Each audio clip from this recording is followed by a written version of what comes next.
గనుక మొదటిగా అజ్ఞాని ఎవరు అనంటే దేవుని మాట విని దాని ప్రకారంగా చేయని వాడు అజ్ఞాని. మనం అటువంటి అజ్ఞాని వలె ఉండవద్దు. ఆ అజ్ఞానుల వలె కాకుండా మనము దేవుని వాక్యాన్ని విని దాని ప్రకారంగా చేద్దాం. బలులు అర్పించుట కంటే మాట వినుట ఎంతో శ్రేష్టం. రెండవదిగా చూద్దాం, మత్తయి సువార్త 25వ అధ్యాయము 2-3 వచనాలు. రెండవ అజ్ఞాని ఎవరో మనము చూద్దాం. వీరిలో 5 బుద్ధి లేని వారు, 5 బుద్ధి లేని వారు, 5 బుద్ధి గలవారు, 5 బుద్ధి గలవారు. బుద్ధి లేని వారు దివిటీలు పట్టుకుని తమతో కూడా నూనె తీసుకుని పోలేదు. ఇక్కడ యేసుక్రీస్తు ప్రభువారు ఒక ఉపమానాన్ని చెప్తున్నారు. అందులో 10 మంది కన్యకల గురించి చెప్తున్నారు. 10 మంది కన్యకలు కూడా పెండ్లి కుమారుని ఎదుర్కోవడానికి సిద్ధపడి వెళ్తున్నారు. వెళ్ళేటప్పుడు వారందరూ కూడా 10 మంది కూడా దివిటీలు పట్టుకుని వెళ్ళారు, దీపాలు పట్టుకుని వెళ్ళారు. ఆ దీపాలు వెలిగించుకుని వెళ్ళారు. పెండ్లి కుమారుని కోసం ఎదురు చూస్తూ ఉన్నప్పుడు పెండ్లి కుమారుడు రావడం కొంచెం ఆలస్యమయ్యింది. ఈలోగా వాళ్ళు కొద్దిసేపు నిద్రించారు, అలా పడుకున్నారు. సడన్గా మధ్యరాత్రిలో ఒక శబ్దం, ఒక కేక, పెండ్లి కుమారుడు వస్తున్నాడు, ఎదుర్కొన్నారండి అనగానే గబగబా 10 మంది లేచారు. ఎవరి దీపాలు వాళ్ళు చూసుకున్నారు, ఎవరి దీపాలు వాళ్ళు పట్టుకున్నారు. తీరా చూసేసరికి 5 దీపాలేమో వెలుగుతున్నాయి, 5 దీపాలేమో ఆరిపోయాయి. ఈ 5 దీపాలు వెలుగుతున్న ఈ కన్యకలకు ఏమి పేరు పెట్టారంటే బుద్ధి గలవారు అని పేరు పెట్టారు. దీపాలు ఆరిపోయిన మిగతా 5 కన్యకలకు ఏం పేరు పెట్టారంటే బుద్ధి లేని వారు అని పేరు పెట్టారు. అయితే ఈ బుద్ధి గలవారి కన్యకల యొక్క దీపాలు ఎందుకు వెలుగుతున్నాయి, బుద్ధి లేని కన్యకల యొక్క ఈ దీపాలు ఎందుకు ఆరిపోయినాయి అని ఆలోచన చేస్తే అక్కడ జరిగిన సంఘటన ఏంటంటే బుద్ధి గలవారంట వాళ్ళతో పాటు మరొక బుడ్డెలో నూనె తీసుకుని వెళ్ళారు. కానీ బుద్ధి లేని వారు, మనం చదివాం కదా అక్కడ 3వ వచనంలో, బుద్ధి లేని వారు తమ దివిటీలు పట్టుకుని తమతో కూడా నూనె తీసుకుని పోలేదు. బుద్ధి లేని వారు ఏం తీసుకుని వెళ్ళలేదంట, తమతో పాటు నూనె తీసుకుని వెళ్ళలేదు. నూనె వాళ్ళు తీసుకుని వెళ్ళలేదు గనుకనే వాళ్ళని ఏమని అన్నారు, బుద్ధి లేని వారు, అజ్ఞానులు అని వాక్యము సంబోధిస్తుంది. ఈ బుద్ధి గలవారు నూనె పట్టుకుని వెళ్ళారు కాబట్టి వాళ్ళు ఏం చేశారు, అప్పుడప్పుడు ఆ దీపాలు ఆరిపోతాయేమో అని చెప్పి మధ్యలో లేచి ఆ దీపాలలో నూనె పోస్తూ ఉన్నారు. అందుకనే వారు సడన్గా లేచినా దీపాలు వెలుగుతూనే ఉన్నాయి, నూనె అయిపోలేదు. కానీ బుద్ధి లేని వారు నూనె తెచ్చుకోలేదు సరికదా, వాళ్ళ దీపాలు వెలుగుతూ ఉన్నాయో లేదో కూడా వాళ్ళు కనిపెట్టుకోలేకుండా నిద్రపోతూ ఉన్నారు. సడన్గా పెండ్లి కుమారుడు వచ్చేసరికి వాళ్ళ దీపాల్లో ఉన్న నూనె అయిపోయింది, దీపాలు ఆరిపోయినాయి. నూనె వేసుకుని వెలిగించుకుందామన్నా వాళ్ళ దగ్గర నూనె లేదు. గబగబా వీళ్ళ దగ్గరకు వచ్చారు, మాకు కొంచెం నూనె ఇవ్వండి, మా దీపాలు కూడా వెలిగించుకుంటామన్నారు. కానీ వాళ్ళు అన్నారు, అలా ఇవ్వడం కుదరదు, మీరు కొట్టు దగ్గరికి వెళ్ళి కొని తెచ్చుకోండి అన్నారు. సరే వీళ్ళు కొని తెచ్చుకుందామని వెళ్ళారు. వీరు వెళ్ళేలాగా పెండ్లి కుమారుడు వచ్చాడు. సిద్ధంగా ఉన్న ఈ 5 కన్యకలను పెండ్లి కుమారుడు తీసుకుని వెళ్ళిపోయాడు. వెళ్ళిన తర్వాత తలుపు మూయబడింది. వీరు తాతీగా కొనుక్కుని మెల్లిగా కబుర్లు చెప్పుకుంటూ నడుచుకుంటూ వచ్చారు. వచ్చి తలుపు తడుతున్నారు, అయ్యా మేము కూడా వచ్చాం, మేము కూడా 5 పాటు వచ్చిన వారమే అని బయట నుంచి పిలుస్తున్నారు. కానీ లోన నుంచి ఏమంటుంది, మీరెవరో నాకు తెలియదు పొండని చెప్పి వారిని నెట్టి వేసినట్టుగా మనము చూస్తూ ఉన్నాం. 5 మాత్రమే ఎందుకు పెండ్లి కుమారునితో పాటు వెళ్ళారు, 5 ఎందుకు విడవబడ్డారు అని అంటే ప్రధానమైన కారణము వారు వారితో పాటు నూనె తీసుకుని పోలేదు. వీరితో పాటు వీరు నూనె తీసుకుని పోలేదు కనుకనే విడవబడ్డారు. పెండ్లి కుమారుడు వచ్చినా సరే ఈ నూనె వీళ్ళ తీసుకుని వెళ్ళలేదు కనుకనే వీళ్ళను బుద్ధి లేని వారు అని పిలిచారు. రెండవ అజ్ఞాని ఎవరో తెలుసా, నూనె తమతో పాటు తీసుకుని వెళ్ళలేని వారిని అజ్ఞాని అని పిలుస్తుంది వాక్యం. కాబట్టి ప్రతి ఆదివారం మీరు గుడికి వచ్చినప్పుడు మీతో పాటు ఒక బుడ్డిలో నూనె అట్టుకుని రండి. ఏమండి, నూనె లేకపోతే, నూనె తీసుకుని రాకపోతే విడవబడతారంట. కాబట్టి అలా చేస్తారా? వచ్చే వారం నుంచి అందరూ నూనె తెచ్చుకుంటారా సీసాలో? నూనె తీసుకుని రాలేదు అందుకనే విడవబడ్డారంటే నూనె మనం సాధారణంగా వాడే నూనె గురించి కాదు ఇది చెప్పబడింది. ఈ నూనె దేనికి సాదృశ్యంగా ఉంది అంటే పరిశుద్ధ పరిశుద్ధాత్మ దేవునికి సాదృశ్యంగా ఉంది. ఆమేన్. కొంతమంది వెలిగించబడ్డారు, 10 మందితో పాటు వాళ్ళు కూడా వెలిగించబడ్డారు. కానీ మధ్యలో ఏమవుతున్నారో తెలుసా? వాళ్ళ దీపాలు ఆరిపోతున్నాయి, కనిపెట్టుకుంటలేదు చాలామంది. ఒక పాట పాడతాం కదా, ఆరిపోయినా నా వెలుగు దీపము వెలిగించుము ఈ ప్రేమతో. హల్లెలూయా. ఆరిపోయిన దీపం అని మనం పాడుకుంటా ఉంటాం. ఫస్ట్ అసలు నీ దీపం వెలిగించబడిందా? వెలిగించబడితే ఆ వెలిగించబడిన దీపము ఆయన వచ్చే వరకు కూడా వెలుగుతూనే ఉండాలి. మధ్యలో అది ఆరిపోతే నువ్వు విడవబడే గుంపులో ఉంటావు. ఖచ్చితంగా దేవుడు స్పష్టంగా చెప్తున్నాడు, నీ దీపం కనుక ఆరిపోతే నువ్వు ఎక్కడ ఉంటావు?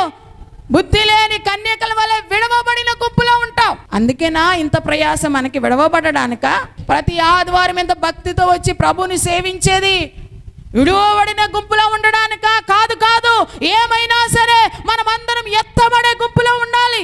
ప్రభు వచ్చినప్పుడు, ఆ మధ్యాకాశంలో ఆయనకు వచ్చినప్పుడు ఆయనతో ఎగిరి వెళ్ళడానికి, ఆయనని ఎదుర్కోవడానికి మనమందరము సిద్ధపడి ఉండాలి, సిద్ధపడాలి. ఆయన వచ్చినప్పుడు ఆయనతో పాటు మనం ఎగిరి వెళ్ళాలంటే మనకి కావాల్సింది ఏంటో తెలుసా? పరిశుద్ధాత్మ కూడా కావాలి. యేసుక్రీస్తు ప్రభు వారి దగ్గరికి ఒక రోజున నికోదేము అనే పరిసయుడు వచ్చాడు రాత్రిపూట. వచ్చి, ప్రభువా, నిత్య జీవం వెళ్ళాలంటే ఏం చేయాలన్నాడు. ఆయన అన్నారు, కొత్తగా జన్మించు అన్నాడు.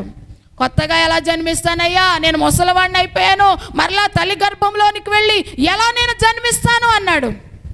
కొత్తగా జన్మించడం అంటే నువ్వు మరలా తల్లి గర్భంలోనికి వెళ్ళవసరం లేదయ్యా. ఒకడు నీటి మూలముగాను ఆత్మ మూలముగా జన్మిస్తే పరలోక రాజ్యంలోనికి వెళతాడు అని చెప్పారు. హల్లెలూయా. పరలోక రాజ్యంలోనికి వెళ్ళాలి అనంటే, ప్రభు మధ్యాకాశంలోనికి వచ్చినప్పుడు ఆయనని ఎదుర్కోవాలి అనంటే నీటి మూలముగాను జన్మించాలి, ఆత్మ మూలంగా జన్మించాలి. చాలా మంది నీటి మూలంగా జన్మిస్తున్నారు, అక్కడితో ఆగిపోతున్నారు, కానీ పరిశుద్ధాత్మను పొందుకోవడం లేదు, పరిశుద్ధాత్మ చేత వెలిగించబడడం లేదు, పరిశుద్ధాత్మ చేత నింపబడడం లేదు. పరిశుద్ధాత్మ లేకుండా దేవుని చేత నువ్వు అంగీకరించబడవు. ఆత్మ లేకుండా ప్రభు రాజ్యంలోనికి నువ్వు చేరవు. బాప్తిస్మం పొందాలి. బాప్తిస్మం తర్వాత ఏం పొందుకోవాలి తెలుసా? పరిశుద్ధాత్మను పొందుకోవాలి. నీ దీపం వెలిగించుకోవాలి పరిశుద్ధాత్మ చేత. ఆమేన్. గమనించండి, పరిశుద్ధాత్మ మనకి చాలా చాలా ప్రాముఖ్యమైనది. ఏదో ఆదివారం వస్తున్నాం వెళ్ళిపోతున్నాం అంటే కాదు. నేను అస్తమానం మీకు అదే జ్ఞాపకం చేస్తాను. ఆదివారం ఏదో వస్తున్నాం వెళ్ళిపోతున్నాం అంటే కాదు. మీ ఆధ్యాత్మిక జీవితాలను ప్రభు కొరకు మీరు సిద్ధపరచుకోవాలి. లేకపోతే ఈ ప్రయాస అంతా కూడా వ్యర్థమే. ఎందుకు? ఎంతో కష్టపడి ప్రయాసపడి పనులన్నీ మానుకుని దేవుని మందిరం రావడం వల్ల సుఖమేంటి? లోకంలో ఉన్నవారు మీరు ఒకటే అయిపోతే దానివల్ల ప్రయోజనం ఏంటి? లోకంలో ఉన్నవారు ఎలాగో విడవబడతారు, వారితో పాటు దేవుని మందిరంలోనికి వచ్చిన మీరు కూడా విడవబడితే దేవుడు ఎంతగా దుఃఖిస్తాడు. దేవునికి మహిమ కలుగును గాక. ప్రభు మనందరి కోసము ఎంతగా తన శరీరాన్ని నలగొట్టుకున్నారు. నిన్ను రక్షించడానికే కదా. నిన్ను ఆ నిత్య నరకాగ్నిలో నుంచి బయటికి లాగి ఆయన రాజ్యంలో యుగ యుగాలు ఆయనతో పాటు సంతోషంగా ఉండేటట్టుగా చెయ్యాలనే కదా ప్రభు ఇంతగా తన శరీరాన్ని నలగొట్టుకున్నారు. నీ కొరకు ఎవరు ప్రాణమిస్తారు? నీ కొరకు ఎవరు ప్రాణాలు అర్పిస్తారు? సొంత వాళ్ళే మన కోసం ఏమీ చేయరు. ప్రేమిస్తున్నాం అంటారు, కానీ అవసరం వచ్చినప్పుడు ఎవ్వరు ఒక్కరు కూడా మన కొరకు నిలబడరు. నీ కొరకు ప్రభు అయిన యేసుక్రీస్తు తన ప్రాణం పెట్టాడు. తన శరీరానంతా రక్తసిక్తం చేసుకున్నాడు. ఆయన గడ్డం పెట్టి లాగుతా ఉన్నా, ముఖం మీద ఉమ్మి వేస్తా ఉన్నా ఎందుకు తుడుచుకుని వెళ్ళిపోయాడు? నిన్ను రక్షించడానికే. ఉగ్రత చూపించగలడు. బాధిస్తున్న వారి పట్ల వెంటనే ఆయన రియాక్ట్ అయ్యి మీరు నాశనం అయిపోండి అనవచ్చు. హల్లెలూయా. అయినా సరే ఆయన నోరు మెదపకుండా మౌనిగా ఎందుకున్నాడో తెలుసా? ఆయన అంతగా బాధ పెడుతున్నా, అంతగా హింసిస్తున్నా, అంతగా గాయపరుస్తున్నా, పిడిగుద్దులు గుద్దుతూ ఉన్నా, ముఖం మీద ఉమ్మి వేస్తా ఉన్నా ఎందుకు అంతగా ఆయన సహించుకున్నాడో తెలుసా? నిన్ను నరకము నుంచి తప్పించాలని, నిన్ను ఆయన రాజ్యానికి వారసురాలుగా చెయ్యాలనే కదా. మరి ఎందుకు దేవుని ప్రేమను మీరు అర్థం చేసుకోవడం లేదు? ఎందుకు ఆయన ప్రేమను మీరు అర్థం చేసుకుని ఆయన వైపు ఇంకా మీరు తిరగడం లేదు. మన ప్రయాసంతా మన యొక్క గోల్ అంతా కూడా ఏమై ఉండాలో తెలుసా? నేను ఏమైనా సరే పరలోక రాజ్యం వెళ్ళాలి. ఆశ లేకపోతే వేస్ట్ అన్నమాట దేవుణ్ణి నమ్ముకోవడం. పరలోక రాజ్యం వెళ్ళాలనేటువంటి ఆ యొక్క తృష్ణ లేకపోతే వేస్ట్. పౌలు గారే అంటున్నారు, ఈ జీవిత కాలం మట్టుకే నువ్వు ప్రభుని నమ్ముకున్నట్లయితే నీకంటే దౌర్భాగ్యుడు లేడు అన్నారు. హల్లెలూయా. దౌర్భాగ్యుడా అని మనం తిడతా ఉంటాం. హల్లెలూయా. దౌర్భాగ్యులు ఎవరో తెలుసా? ఈ జీవిత కాలం మట్టుకే ఈ జీవితంలో ఉన్న అవసరతలు తీర్చుకోవడం కోసమే ప్రభుని వెంబడించేవారు దౌర్భాగ్యులంట. అటువంటి దౌర్భాగ్య స్థితిలో మనం ఉండవద్దు. ప్రభు నీ కొరకు తన ప్రాణాన్ని త్యాగం చేశాడు. ఆయన రక్తాన్ని చివరి రక్తపు బొట్టు వరకు నీ కొరకు కార్చాడు. ఆయన ప్రేమను అర్థం చేసుకో. నువ్వు ఆయన రాజ్యము కొరకు నీవు సిద్ధపరచుకో. మొదటిగా రక్షణ పొందు, బాప్తిసం పొందు, తర్వాత పరిశుద్ధాత్మను పొందుకో. వెలిగించుకో నీ ఆత్మను, నీ దీపాన్ని వెలిగించుకో. ఆ దీపం ఎప్పటికీ కూడా ఆరిపోకుండా దాన్ని ప్రతిరోజు నూనెతో నింపుతూ ఉండాలి. నాకు అల్లవరంలో ఉన్నప్పుడు బాగా ఎక్స్పీరియన్స్ అనమాట. అల్లవరంలో ఫస్ట్ మేము వెళ్ళినప్పుడు అక్కడ చీకటి, ఇక్కడ ఫస్ట్ నుంచి వెలుగులోనే పెరిగాం, కరెంట్లోనే పెరిగాం. దీపాలు వాడటం అసలు అప్పటి వరకు తెలియదు. కానీ అక్కడికి వెళ్ళినప్పుడు అక్కడ ఉన్నప్పుడు సాయంకాలం అయ్యేసరికి కంపల్సరిగా దీపం తొడవలసి వచ్చేది. దీపం తొడవాలి, దాంట్లో కిరోసిన్ పెయ్యాలి, రెడీగా పెట్టుకోవాలి. చీకటి పడగానే దీపం వెలిగించాలి. హల్లెలూయా. ఈరోజు వేసాం కదా అంటే కుదరదు. మళ్ళా రేపు దాన్ని శుభ్రం చేసి మరలా కిరోసిన్ పోయాలి. హల్లెలూయా. రాత్రంతా అప్పుడు వెలిగిస్తుంది అది.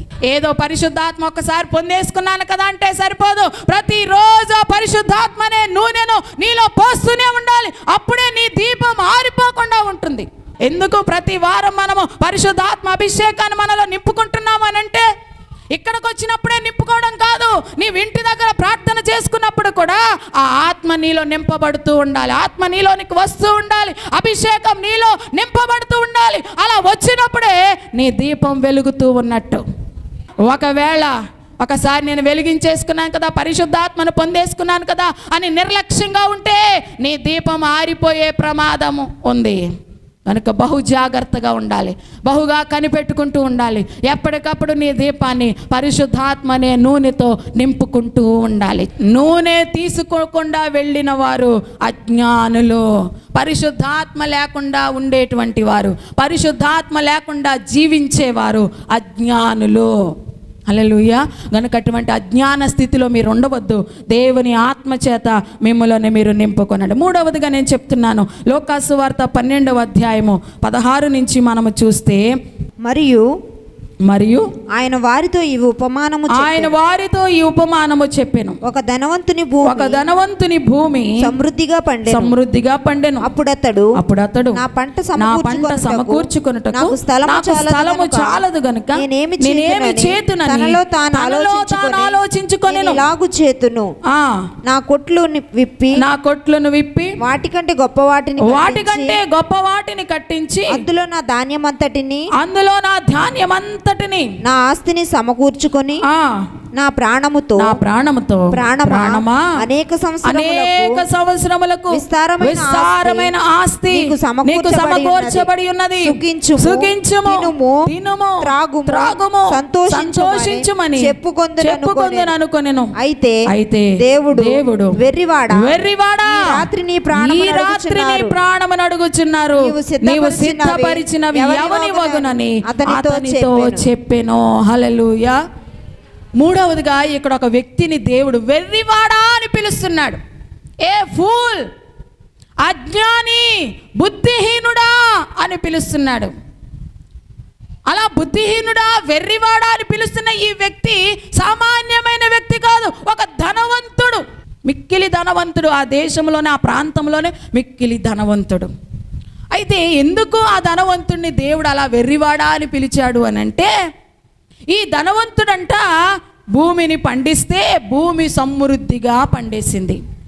అప్పటికే అతనుకున్న ధాన్యము దాచుకునే ఆ గోడౌన్స్ అన్నీ నిండిపోయాయి. ఇప్పుడు మరలా విస్తారంగా పండేసింది. ఇదంతా ఎక్కడ దాచుకోవాలి అని ఆలోచన చేసుకుంటే అతనికి ఒక ఐడియా వచ్చింది.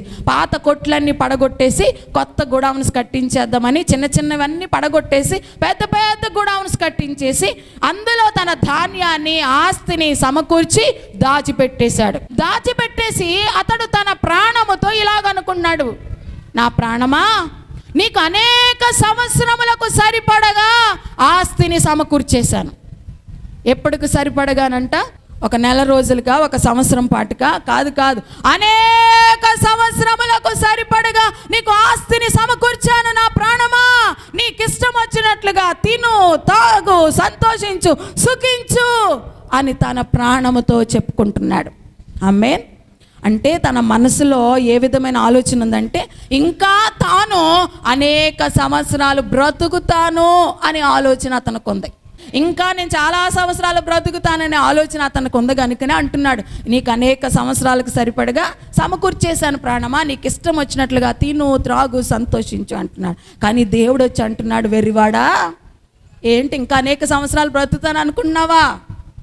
వెర్రివాడా, ఈ రాత్రే నీ ప్రాణాన్ని తీసుకుంటున్నాను, రా అన్నాడు. అంతే, తప్పమని వెళ్ళిపోయాడు. ఆయన రమ్మంటే, ఆయన పిలవగా ఎవరైనా తప్పించుకోగలరా? నరులారా తిరిగి రండి అన్నాడు అంటే ఎవరమైనా సరే వెళ్ళిపోవలసిందే.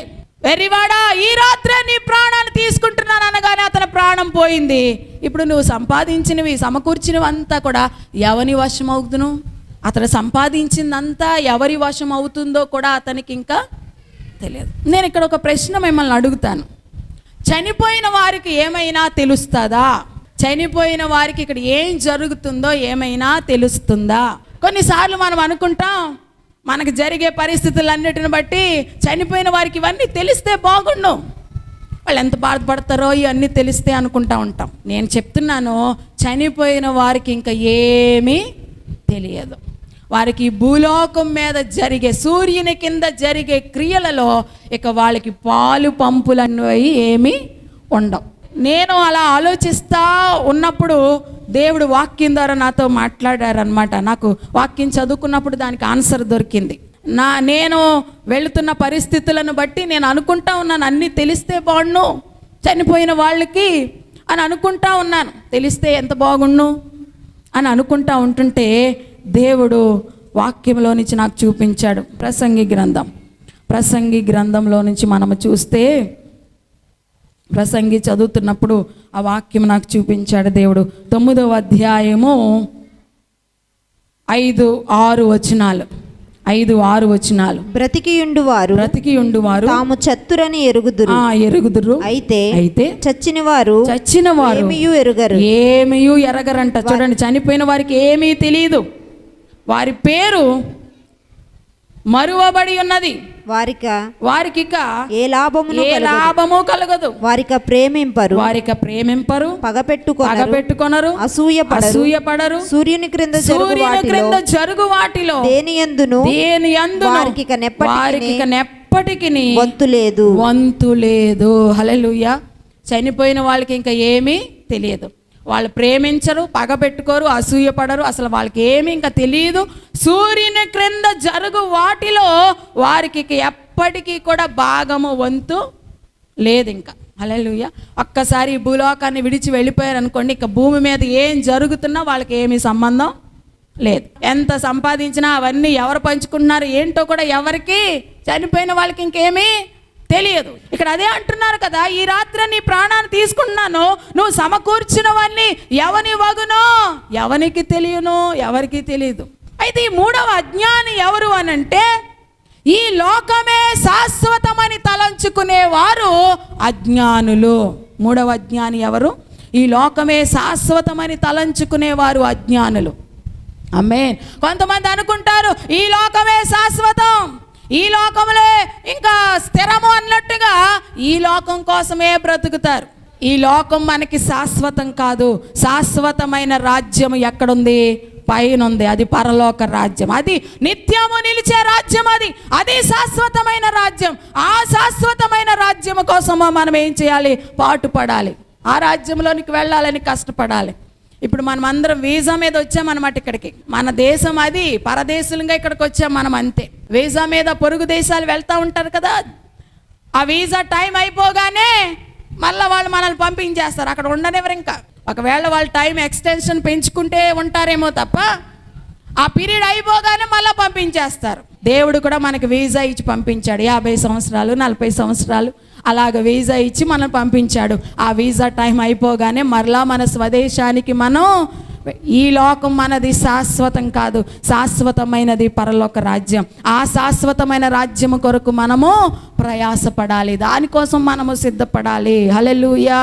గనుక ఈ లోకమే శాశ్వతం అనుకుని ఇంకా అనేక సంవత్సరాలు బ్రతుకుతానని ఊహించుకోవద్దు. మీ జీవం ఏ పాటిది అని దేవుని వాక్యం ప్రశ్నిస్తుంది. మీ జీవం ఏ పాటిది? ఇంతలో కనబడి అంతలో మాయమైపోయే ఆవిరి వంటిది మన జీవం. ఇప్పుడే ఉన్నారు కదా, అప్పుడే ఎలా అనుకుంటాం. హల్లెలూయా. అంతే, అంతలో మాయమైపోతాం. బాగానే ఉన్నారు కదా, ఏమైంది అనుకుంటాం. ఇంతలో కనబడి అంతలో మాయమైపోయే ఆవిరి వంటి వారు మన జీవం ఏ పాటిది? ఈ లోకం శాశ్వతం అని అనుకోవద్దు. ఈ లోక భోగముల కొరకు తాపత్రయపడద్దు, వెంపర్లాడవద్దు.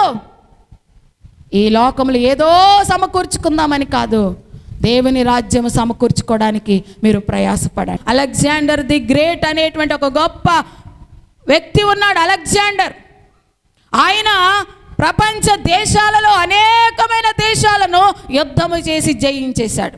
ఎక్కడికి వెళితే అక్కడ జయం అనమాట. ఆ దేశాన్ని జయించి వచ్చేసి తన దేశంగా చేసేసుకునేవాడు. ఎన్నో రాజ్యాలను జయించినటువంటి ఆయన ఒక చిన్న బలహీనతతో మరణ పడక మీదకు వెళ్ళాడు. డాక్టర్స్ వచ్చారు, ఎంతో వైద్యం చేశారు, ఎంత వైద్యం చేసినా అవ్వట్ల. ఇక చివరికి అతనికి అనిపించింది నేను చచ్చిపోతానని. అప్పుడు అన్నాడు అతని పనివారిని పిలిచి, నేను చనిపోతే గనుక మీరేం చేస్తారో తెలుసా? ఆ శవపేటికలో నుంచి నా చేతులు 2 బయటికి పెట్టండి అన్నాడంట. అటో చెయ్య ఇటో చెయ్య, ఇలా చేతులు బయటికి పెట్టేయండి అన్నారు. రెండవది, నా శవపేటికను వైద్యులు మోయాలి అని కోరారంట ఆయన. నాకు ఇంతవరకు వైద్యం చేశారు కదా, వాళ్ళే మోయాలి అన్నారంట. మూడవ కోరిక ఏంటంటే, నేను సంపాదించిన ధనం అంతా నా ముందు వేసేయండి అన్నారంట. శవపేటిక ముందు వెళ్తా ఉన్నప్పుడు. ఎందుకు అలా చేయమన్నారు అని అంటే, వైద్యులు ఎందుకు ఆ శవపేటికను మోయమన్నారంటే, వైద్యులు ఎంత వైద్యం చేసినా దేవుని కృప లేకపోతే స్వస్థత జరగదు అని తెలియజేయడానికి ఆ వైద్యులను మోయమన్నారు. రెండవదిగా, చేతులు ఎందుకు బయటకు పెట్టమన్నారంటే, నేను ఎన్నో గొప్ప సామ్రాజ్యాలను సంపాదించాను, ఎంతో గొప్ప ఆస్తిని సంపాదించాను, కానీ ఏమీ పట్టుకెళ్ళట్లేదు, చూడండి వట్టి చేతులతోనే వెళ్తున్నానని నా చేతులు చూపించండి అన్నారు. ఇదిగో ధనము సంపాదించాను కదా, ఈ ధనం కూడా ఏం పట్టుకెళ్ళట్లేదు, ఇదిగో ఇక్కడే వదిలేసి వెళ్ళిపోతున్నాను అన్నదానికి నిదర్శనంగా ఆ ధనాన్ని అక్కడ వేయమన్నారు. హల్లెలూయా. ఎంత సంపాదించినా ఏం చేసినా చివరికి మనమంతా వదిలిపెట్టి వట్టి చేతులతోటే వెళ్ళాలి. దిగంబరులుగా వచ్చాం, దిగంబరులుగా వెళ్ళిపోతాం అంతే. ఏదో కొద్ది కాలం మాత్రమే ఈ భూలోకంలో ఉంటాం. ఈ కొద్ది కాలంలో ఉండే ఈ భూలోక సంబంధమైన వాటి కోసము మనం ఎంతో కష్టపడతా ఉంటాం. అలాగని కష్టపడొద్దు, సంపాదించుకోవద్దు అనేది నా ఉద్దేశం కాదు. మనం బ్రతకాలంటే ధనము చాలా చాలా అవసరం, కష్టపడాలి, సంపాదించుకోవాలి. కానీ అదే ముఖ్యం కాదు, అదే ప్రాముఖ్యం కాదు. దానికంటే విలువైనది దేవుని రాజ్యం. దాన్ని సంపాదించుకోవడానికి ప్రయాసపడండి. హల్లెలూయా. మూడవ అజ్ఞాని ఎవరు అనంటే, ఈ లోకమే శాశ్వతమని తలంచుకునేవారు అజ్ఞాని. దేవుని వాక్యం సెలవిస్తుంది, దినములు చెడ్డవి, భయంకరమైన దుర్దినాల్లో ఉన్నాము కనుక అజ్ఞానుల వలె మీరు ఉండవద్దు. అజ్ఞానులు ఎవరు అనంటే, దేవుని వాక్యము విని కూడా దాని ప్రకారంగా చేయని వాడు అజ్ఞాని. రెండవ అజ్ఞాని ఎవరు అనంటే, దేవుని ఆత్మ పరిశుద్ధాత్మను పొందుకోకుండా తమ ఆత్మీయ యాత్రను సాగించేవారు అజ్ఞానులు. మూడవది, ఈ లోకమే శాశ్వతమని తలంచుకుంటూ ఈ లోకం కోసం ప్రయాసపడేవారు అజ్ఞానులు. అటువంటి అజ్ఞానుల వలె మనం ఉండకుండా జ్ఞానము కలిగి నడుచుకుందాం. మనము భయంకరమైన దుర్దినాల్లో ఉన్నాం. దేవుని రాకడకు చాలా సమీపంగా ఉన్న అంత్య దినాల్లో మనం ఉన్నాం కనుక దేవుడు మనకిచ్చిన సమయాన్ని పాడు చేసుకోవద్దు. ఈ సమయాన్ని మనం సద్వినియోగం చేసుకుందాం. మరి అజ్ఞానుల వలె కాకుండా జ్ఞానుల వలె మనం నడుచుకుంటూ ఆయన రాకడ కొరకు మనల్ని మనం సిద్ధపరచుకుందాం. అటువంటి కృప పరిశుద్ధాత్మ దేవుడు మనందరికీ అనుగ్రహించాలని కోరుకుంటూ ఈ మాటలు నేను ముగిస్తున్నాను. దేవుడు తన మాటలు మన వినికిల్లో దీవించునుగాక. ఆమేన్.